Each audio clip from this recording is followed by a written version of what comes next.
Thanks for joining us again for, I think, our third episode now of Lessons of the Woods by 10 Point Whitetails. This episode is sponsored by Wall Hanger Taxidermy of Cable, Wisconsin. Great guy, does excellent taxidermy work. I'm your host, Dylan Porter, and with me I have co-host, friend of the show. I don't know, what do we call you at this point? Just the Kyle, expert. The expert. We have our expert. Wannabe expert. The wannabe expert, Kyle Weber, with us here in his basement. So yeah, he's going to be here. So am I not invited? You're not invited. Nope, not anymore.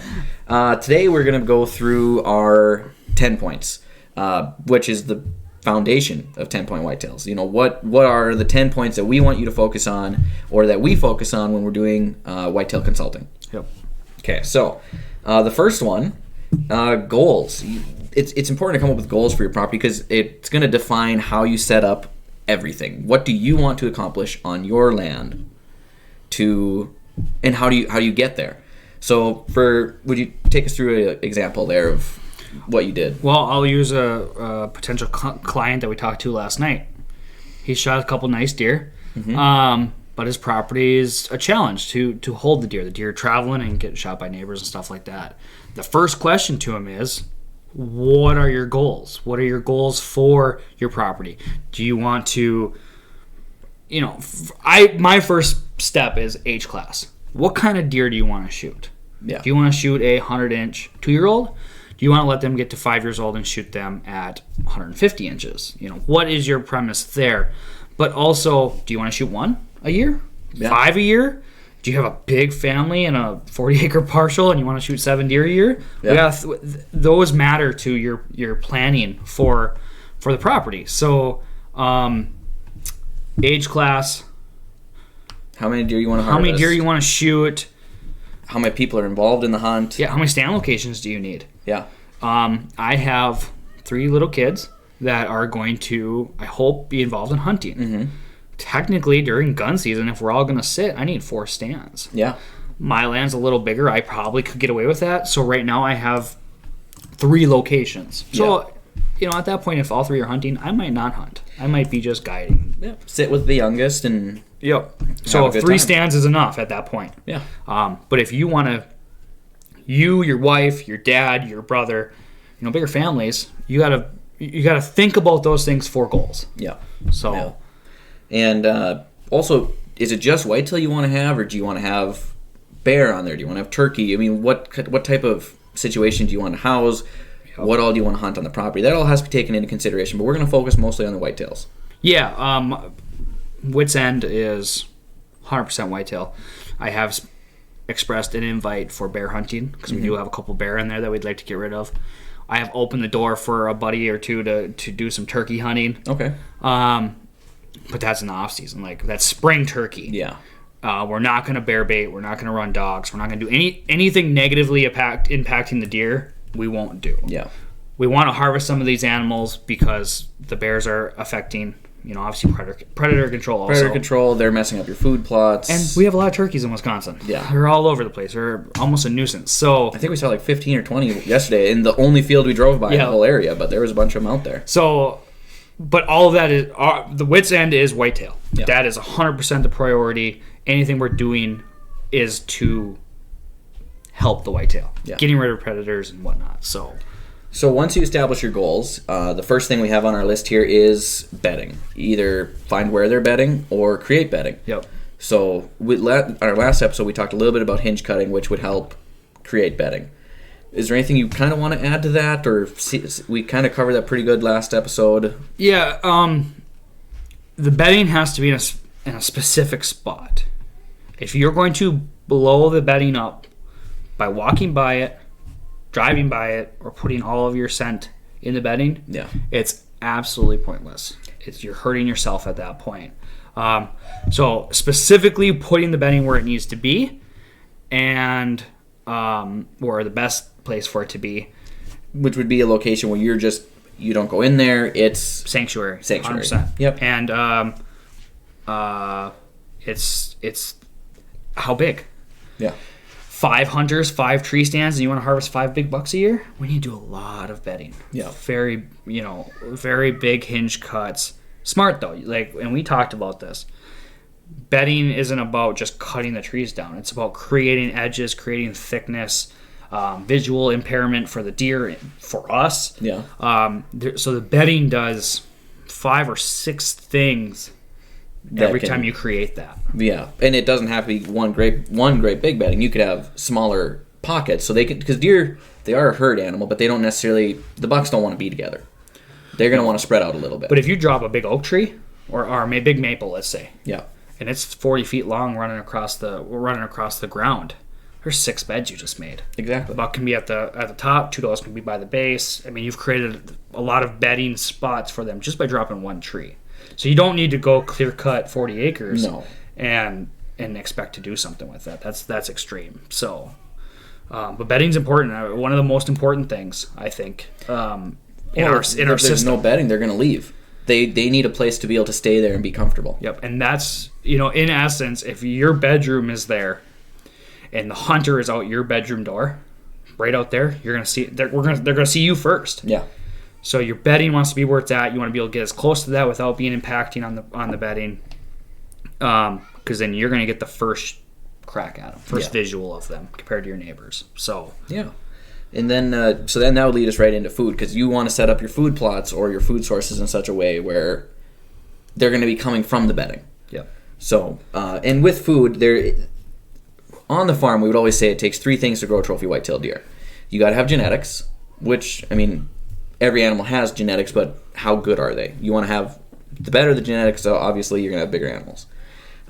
Minnesota and Wisconsin do have very good genetics. You got to have age. You can have the best genetics in the world, but if the buck only lives to be 2 years old, he's still only a 2-year-old. Mm-hmm. He needs to get to that 3 to 4 year old age, because that's when they really mature. And food, and that's the big one. Food. Go ahead. So there's no magic food that you can feed your deer to make them bigger. They're still constrained by their genetics, and we covered this a little bit last time too. But if the deer in your area aren't doing well, if they're hungry, if they look thin, if you can see their ribs or see their hips all summer long, which on a doe is not uncommon because they're nursing, but if your bucks, especially your mature bucks, are showing ribs all summer, and if it's just one, that one's sick. But if it's all of them, it's fair to assume that your deer aren't healthy, or they're not getting the nutrients they require. So like on White's End, before you started working out there was no food source. We walked around out there, and there's just a tiny little bit of hazelnut brush on one end, but there's no underbrush, there's no twig ends.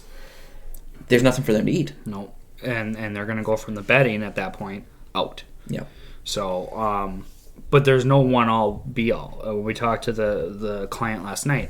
He's like, well, do I just have to have better food there?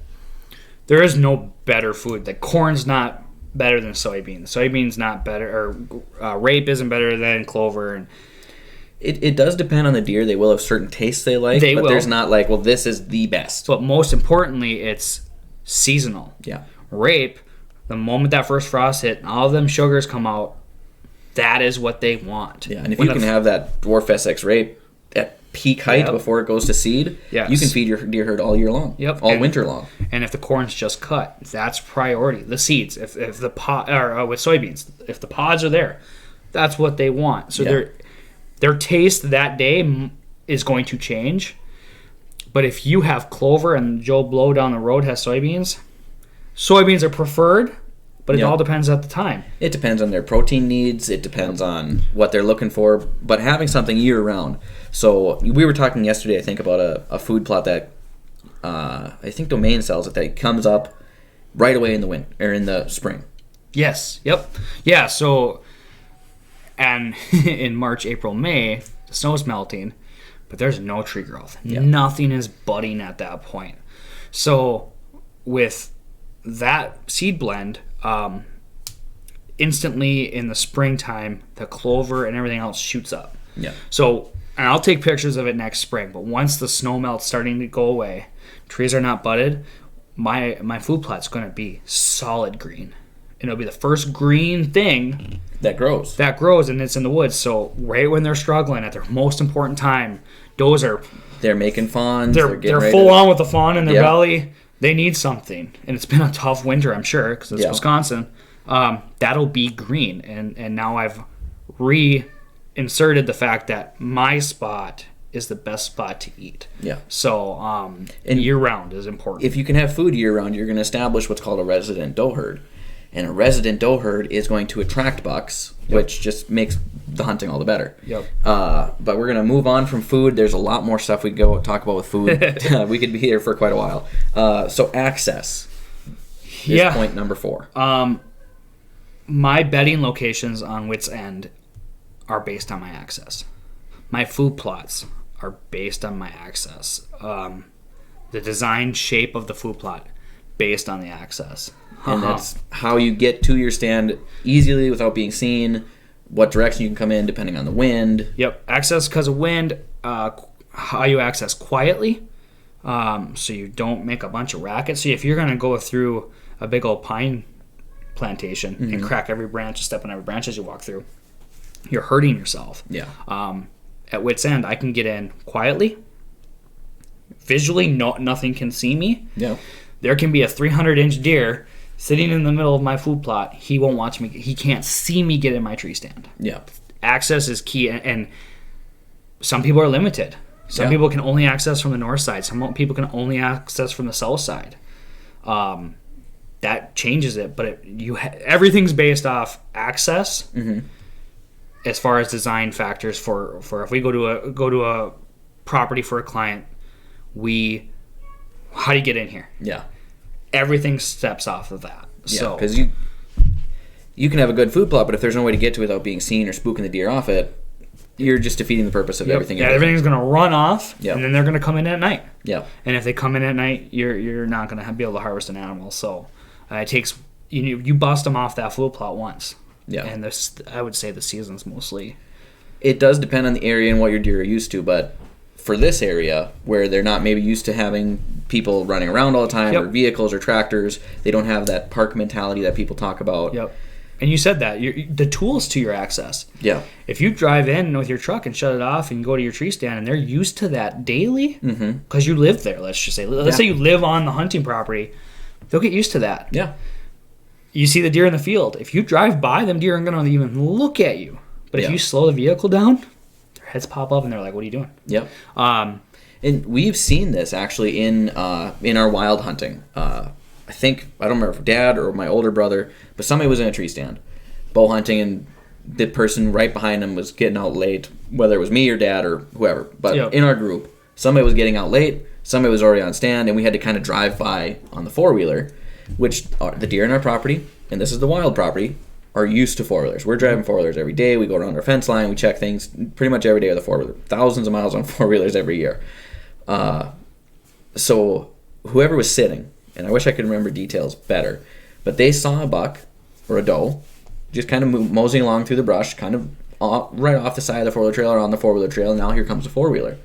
It walked in the woods 10 feet behind some brush, stood there, four-wheeler went by, deer walked right back out and kept doing what it was doing. But they're used to the four-wheeler. So that's something you can use to your advantage when you're talking about access. Anytime we go on Wits End, there's been a couple times where I've needed the truck up there, but few times.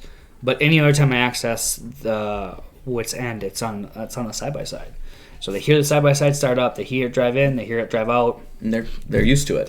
That's norm. I would love if I could have a buddy drop me off. Yeah. But have more people. The whole thing. But doing everything the same way matters. Yeah. Especially with access. If you're going to walk in this way, if you're going to put the tacks on the tree and you're going to access, you have to follow that. Because even if they're over the ridge top or over the hill or just down there and they see you walk that same trail and you've never harmed them, never scared them, nothing, they will let you do it again. If you go from if you come from the south one time, the north the next time, east for the next time, they don't know what's going on. You're shaking everything up. Deer are creatures of habit. Yep. They like to have the same thing, be the same way every day. Yeah, and we actually have, farther down, we have another thing called patterning. Yeah, so we'll get to that. Weather real quick. Weather can affect all sorts of stuff.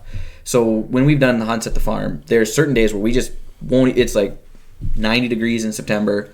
There's no reason to sit in the morning because they're not going to be moving. There's no reason to sit before probably 5 or 6 o'clock because they're just not going to move. It's too hot. But now, like yesterday, we had kind of a rainy day, and you had deer moving all day long. Yep, 1 o'clock in the afternoon when we were out there, they were on the north end, but it was a nice cool day, so they could take advantage of that weather and get out there. It's been stormy lately. Some fronts coming through, and it's really messed with their pattern. But it's weather dependent. So you look for fronts. I won't sit until the weather does the right thing, which is usually a 20-degree drop. So if you look at the weather and it's 50, or let's just say 70, 72, 70, 72, 72, and all of a sudden that Thursday it's 50 degrees in the evening, I'm going to be sitting.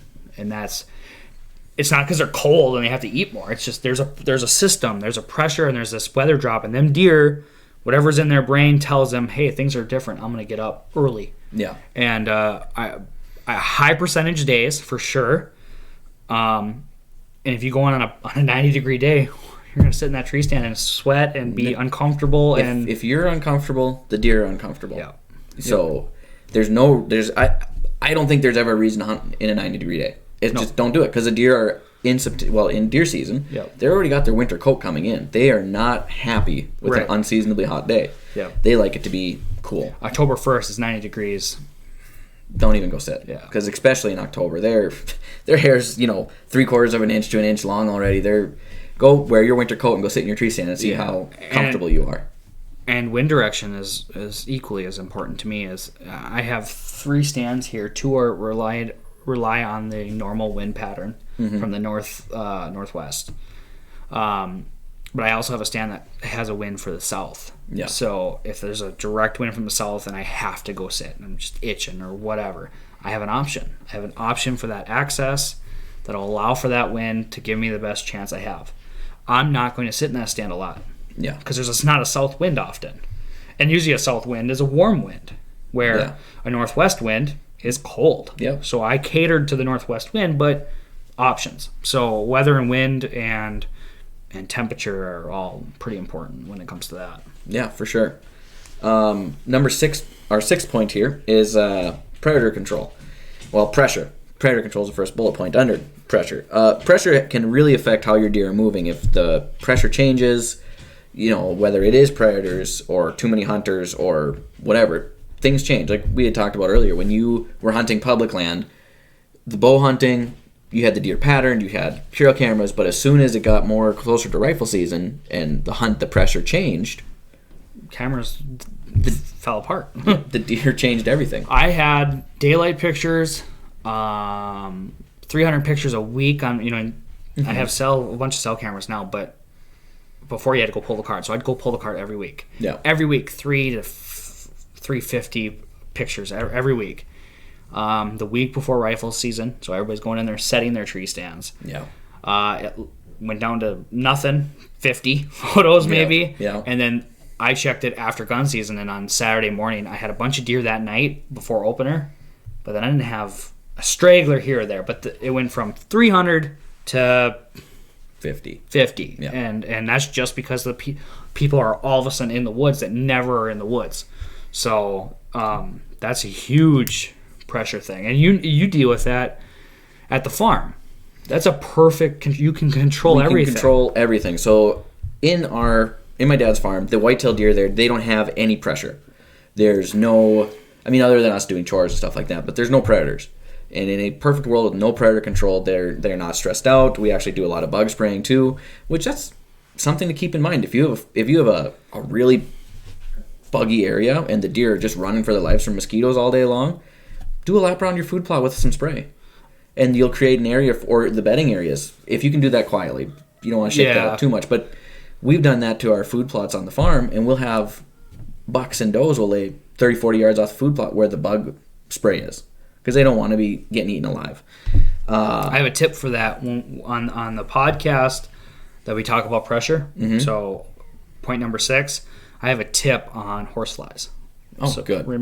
This video will be out there, so hopefully I'll remember. But there's a tip for that I'll share on that podcast. Horseflies are awful. The worst thing ever. But I have a tip for that it's not mine. I did not create it, but I watched it on a YouTube video, and it was mind blowing. So awesome.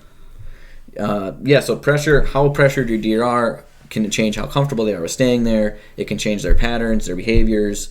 And the biggest one for me is predator control. Because if you got coyotes going in, bears, wolves, everything else, they do say that a bear is the only animal that can smell a newborn fawn. Because they're pretty much scent free at birth. So bears cause a lot of problems with fawns. I know a guy in Minnesota a few years ago had a trail cam set up over a coyote den. And they counted the coyote brought back 26 fawns. One coyote den, 26 fawns. Yep. That's hard on your population. Yep. And if your goal is to have more deer on your property or healthier deer, you got to start with predator control. But if you don't have a lot of predators in the area, that's a whole different. You're already ahead of the goal. But you have to remember too, just because you don't see that wolf or that coyote or that bear doing that specific damage doesn't mean it's not happening. No. Bobcats too. You'd be shocked at how many bobcats take deer. Oh yeah, we've had mature bucks in our fence come back with bobcat claws, scratch marks on their butt. Yep. We had one bobcat get in, and bobcats can climb. So, an 8-foot fence ain't stopping a bobcat. Yeah. Yep. And it took 3 or 4 fawns before we were able to catch it. It'd kill the fawn, drag it through the fence or up to the fence, and we're out of fawn. Yep. Yep. But just because you're not seeing it doesn't mean that predator problem isn't there. Yeah. Cameras can help, but don't think because you didn't see it that they're not there. It's an inevitable thing, especially out in the wild. Man, if you like going coyote hunting, that's you're only doing yourself a favor with that. It's fun. You're helping the deer population, and there's no drawbacks. No. You get to shoot more stuff, more gun practice, more bullets to buy. Yeah. I don't think anybody complains about buying maybe, but shooting, everybody's having fun. Yeah, right, exactly. So moving on from predator pressure, there's a lot we could talk about that. We're going to do a whole podcast on that at some point. We're actually going to do. The goal is to do a podcast for every point so we can go in depth, so we can spend half hour, 45 minutes on each topic to go through the stuff. This is just an introductory, so you can be like, hey, I'm going to wait till the 6th video because I want to really hear what we have to say about weather and stuff like that. So there's all sorts of stuff to talk about here. Point number 7, sign, which, if you don't have sign, you don't have deer. So last year, October, I was walking through the woods and I found a natural spot. They came down a hill, they hit kind of a flat plateau spot, and they went back down into the bedding. Thicker stuff, which I assumed was the bedding. Mm-hmm. No sign necessarily, maybe a couple tracks, maybe some deer poop, kind of stuff like that around there. But as I started sitting there, that became a hot spot for rubs and scrapes. And I realized that I picked the right spot on luck and out of a fluke, but I realized that was a spot based on the sign, that was just the natural way they return back to the bedding area. And that's actually where I shot this deer, was that spot. But the sign told me I did it right. Yeah. It was educated guess, but it was all guess. But the sign cemented the fact that what I had done is right. But it's different. Sign means different things. Just because you see poop doesn't mean you're not just over by the does. Yeah. A bed, you have to really pick what is this bedding, a doe bedding? Is it a big bed? Is it a little bed? Yep. And rubs and scrapes are obviously bucks, but does will use a scrape. Yep. I have a mock scrape that I have, and every deer visits it. Yeah. So it's communal. It's a community scrape. But it allows you to get a registry of what's going on in there. And it actually allows the bucks to do inventory. Yep. Is what it does. It allows me to do inventory. Everybody gets to do inventory with a scrape because it's like going, to a whiteboard. They write their phone number on it. This is phone number, name, this is who I am. Yep. Then this is what I smell like. And they say there's 7 things that a deer can tell from another deer's urine. So I'm going to have to look into that a little bit further because I don't remember all 7. Sure. But they can tell how old the deer is. They can tell how healthy it is. They can tell what it ate last. They can tell when she's going to come into heat. They can tell gender. And that's 6 right there. Wow. So they learn a lot from the urines. They all visit it. Mm-hmm. They rub their face.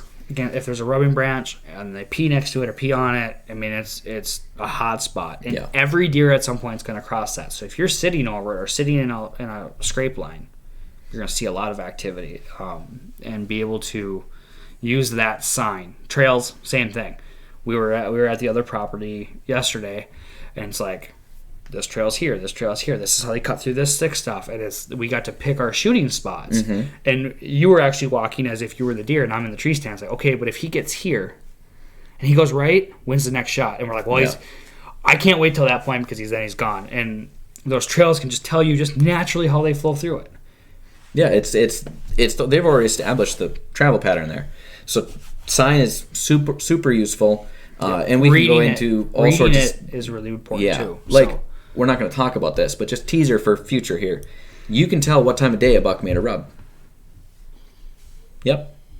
Okay. We'll talk about that. I'm gonna show up to that podcast for that one, because that's very interesting. Yep. So you can tell when you should sit, whether you should do a morning or evening sit based on the rub. Okay. All right. But there's a little more that goes into it than that. We'll get there.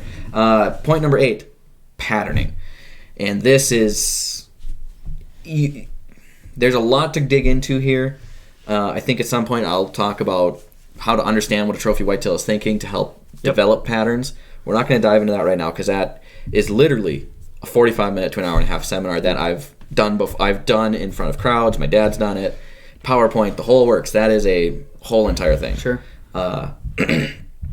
But with patterning, what have you seen in patterning with just on your new property here with Wits End? You've already developed patterns. It's the biggest thing. It's wild that I can watch via the cameras where these deer are going and getting their schedule down, getting their pattern based on weather. Mm-hmm. This buck will only move when it's a west wind. That's the only time he'll come out is this west wind. But I can watch based on the cameras. I can watch the bachelor group now. In essence, if I'm sitting in my tree stand, I can watch them come from the left bedding, food, and go to the other right bedding. The next morning, they go to that food plot, come out of that right bedding, and go right to left. Yeah. Next night, left to right to left. And it's not always perfect, but sometimes they show up on the north end. But I can gauge that pattern, and it's that pattern is going to change once they hardhorn, once the rut kicks in, once winter happens. Those patterns change, but they're still patterns. These deer are purely creatures of habit. You make a habit, they get a habit, and if you can read that pattern, you can be at the right spot at the right time to harvest that animal, the right animal. Yeah, I've had guys tell me before they've patterned a deer to the point where they know every day they drive by this field 7:02. We'll say this buck shows up on the field every day without fail. Now it's not that the buck knew it was 7:02. Yeah, no, but he knew in his internal clock, this is what time of day I'm hungry. This is what time I go here to eat.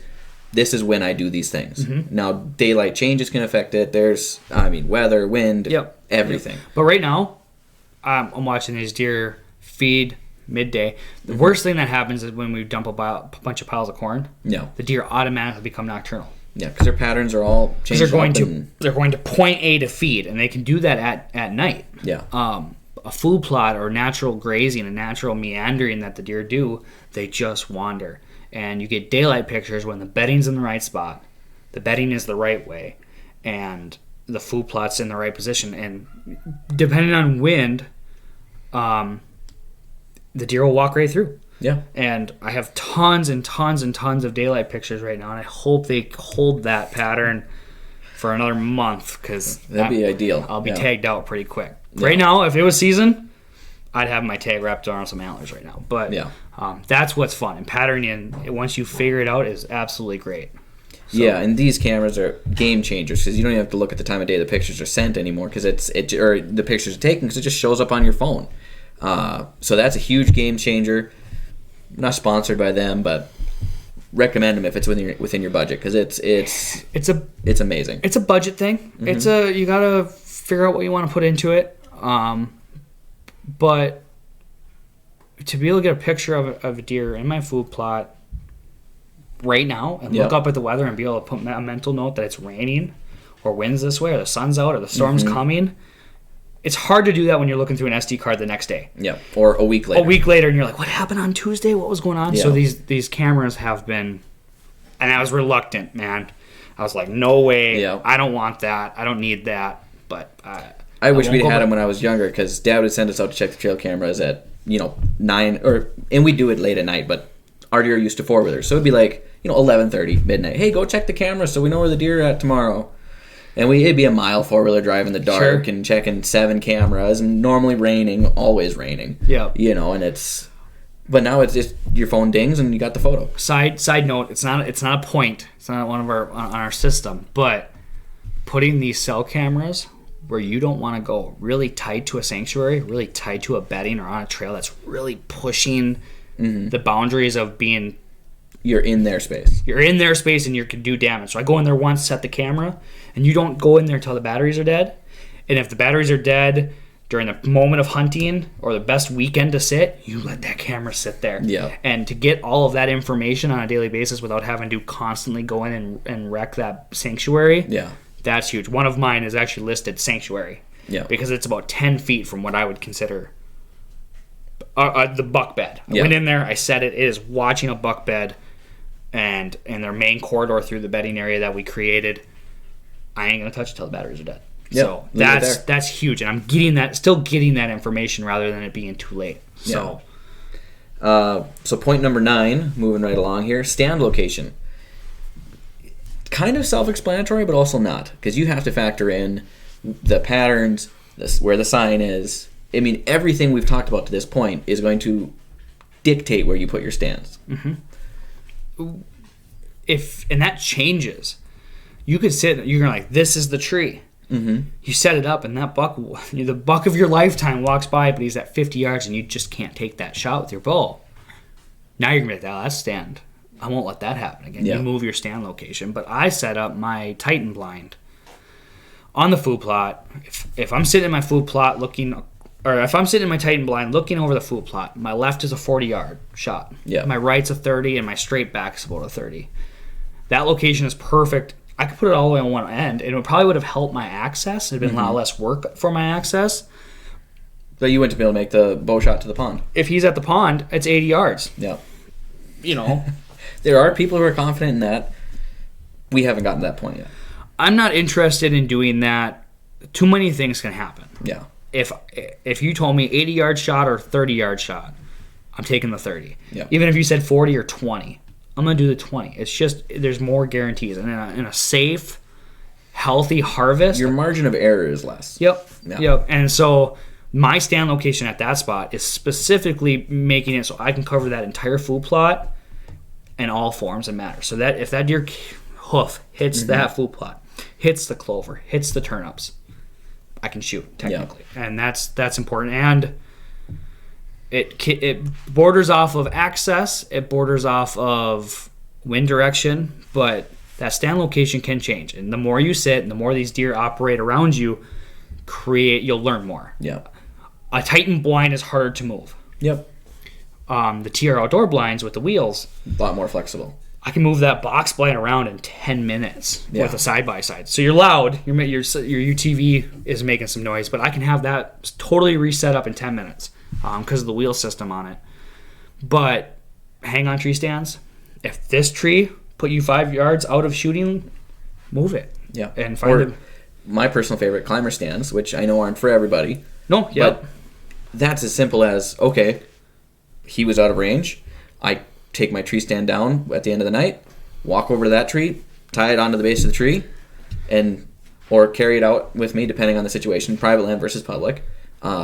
Next night I go sit. I go, well, he was right there. I'm going to set up here, climb up the tree. He never knows you're there. Yep. Side note for when we do this podcast for stand location, I have a story, and I'm saying it now so I can listen to this podcast and remember the story. But lucky number 7.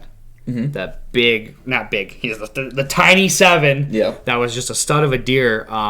Stand location, I moved that stand location 20 yards and harvested them. And the only reason I harvested that animal was because of changing my stand location from night to the next night. Yeah. So I'm saying it now on this podcast so that when we get to that podcast, I can remember to tell that story because that's a perfect example of stand location. Absolutely. So this brings us to our 10th point. I think we're ready doing to for go time? there. We're doing good. 34 minutes. Perfect. So, yeah. Perfect. So once you figure out all of these things, now we start the plan. And this is where 10-point whitetails comes in, our consulting. And we factor in all of the previous 9 things to come up with a plan that best suits your property. Yes. So if we come meet with a client, we're going to talk about habitat improvements. We've asked all these questions. Yeah. We usually do it over breakfast, and we're going to talk about all of these things with the client. And then we're going to get to number 10. And now it's our job to design to hit all of your points, to hit all of your requests as a client, and what your goals are, and what you have for stand locations, what you have for food plots, what you have for trails, sign. The plan then is developed by us as we do boots on the ground on the property. And we cover all of these bases for this. Yeah. And when we're done with a client, when we're done with that property, you have a plan. Hopefully it hits every goal, or we prioritize. Yeah. If we can't give you food plots, but we can give you stand locations, we'll do that. But we're thorough through that process. And that's why 10-point whitetails is 10 points. Because the 10th one, the plan, is what everybody wants, what everybody needs, and it takes a lot of years to develop. So one visit will get us started, but it's going to take years after that to develop it in real life. Yeah. And what we also do that's slightly different than most, we'll give you a plan. We'll develop this plan for you. But if you feel so inclined that you have us come and help you expedite the system to get it all implemented, we'll come there. Yeah. We'll bring the equipment. We'll till up some food plots. We'll hinge cut. We'll create the bedding for you. If you want us to provide the Titan blind, TR outdoor blind, some trophy tree stands, and put them in for you, we'll do that and put the plan in the woods and help you create that so it doesn't take 5 years. What we're doing here, we've done a lot this year, but it's a 5-year plan. Yeah. And the list gets a little smaller as we go. Yeah, the first year is always going to be the biggest. You're breaking ground, starting new projects, whether you're digging a pond or moving dirt around or anything. I mean, there's a lot to do. Yep. And if you try to do it all in 1 year, it's going to be tough on you. Yeah. And you don't need to do it all. No. Because things might change. If 1 year that pond just didn't work, doesn't hold water. Yeah. You can ixnay that plan, and we can reevaluate that the next year and do something different. But we use all of these points, hence the system, give you everything we can for your goals. We set that plan up. We can come do the work. We can come put the trees down, put the food plots in, and we can create, hopefully, an improvement, if not the perfect property for you. Yeah. It's your property, it's your goals, and some people have different priorities. And that's why you got to there's no one size fits all. This has got to be, we look at your plan, we look at what you want to do, and then we say this is what we would do to make your property ideal for your needs. Yep. And it's important to stick to your goals. It's important to stick to what we do at mine isn't going to have the same effect and get you to the same spot where you want to be as on your property. Yep. So you got to be able to read each one of these points, and you got to be able to understand each one of these situations and adjust. There's no plan. So we don't come there and go, well, here's your plan. Put food in, put bedding in, good to go. See you later. Yeah. If it was that easy, there wouldn't be 50 consultants or 100. I don't even know how many consultants there are. There's probably quite a few. Everything's based on opinion and experience. Yeah. And I would think we both bring a lot of experience to the table. We bring some results to the table already with your property here. And what we're doing too at that point is with wit's end. Say that 3 times fast. We're doing big woods. We're not doing the Midwest where there's egg, and then a little patch of woods. That's not that it's easy to hunt, but that's a lot simpler. They're eating there. They're bedding here. That's A and B. Yeah. Big woods like this where there's 4,000 acres and I'm right next to the national forest. There's the diversity is not that way. It's not black and white. There's a gray area. You have to make your land appealing. Yep. And there's ways to do that on a 40 with egg around it. There's ways to do it in a big woods, but that's not the same way. Yep. And it can't be the same way.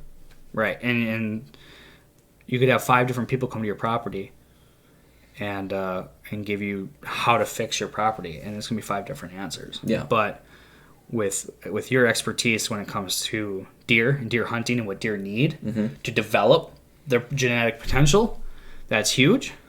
The excitement I have for creating deer habitat It's a very beneficial. It's a deadly combination. Yeah. So I think we got some good stuff moving forward. But I think we covered the 10 points as briefly as we could. I know we went pretty in depth on a couple of them. But our plan moving forward is, I don't know, if maybe right away or maybe not. I don't know if we're 100% sure yet. But we're going to do 10 more episodes for sure. Yep. One on each point. Yep. So we're going to move forward with that, and then we'll see from there. But I don't know about you, but I would love to get some fan questions and do maybe one episode every now and then where we just answer questions, or at the end of every episode. That's something we can. Yeah, I would consider. welcome anybody to go to the Facebook page and message us. Yeah. Any question? Just if even I mean, we don't have a Facebook Live yet. I don't think you guys want to see us live yet. If you do, let us know. But message us comments or questions about any of these 10 points, and I think we're going to start making some posts too that clarify each 10 point. So comment on there, and we'll use that as to be able to answer directly to those questions and those different scenarios. Yeah, so then they can comment on Facebook. You can comment on Instagram. We'll see it there anyway. And then we also have an email address. Yep. So you can email us at 10point, I believe it's 10pointwhitetails@gmail.com.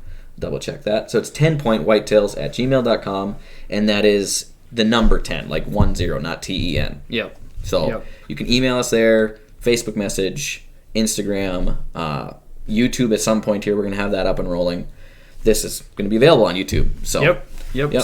Podcast will be available Facebook, YouTube, and Spotify for sure. So like, share, subscribe, all that good stuff. The support means a lot to us. We like interacting with people. We love whitetails. Love what we're doing. If you don't want to hear us or see us, we'll shut the camera off, and me and Dylan can talk for 6 hours about hunting all day long. We did that yesterday. We did, so. yeah. So, but if you comment, you post, you engage a little bit, we'll know that we're doing it right, and we can kind of cater to those. If the 10 points are done and we need to know what the next topic is for deer hunting. We talked about 3 this morning at breakfast. Yep. But that'll help us. That'll give you what you want and what you want to know. So comment, message, email us, whatever you need, whatever you want, and we'll read it. So I think we're good. I think we're good. Thanks. Awesome. Three in the bag. We're making progress. 3 in the bag, and the next one, I believe, maybe will be either viral and or up at your house.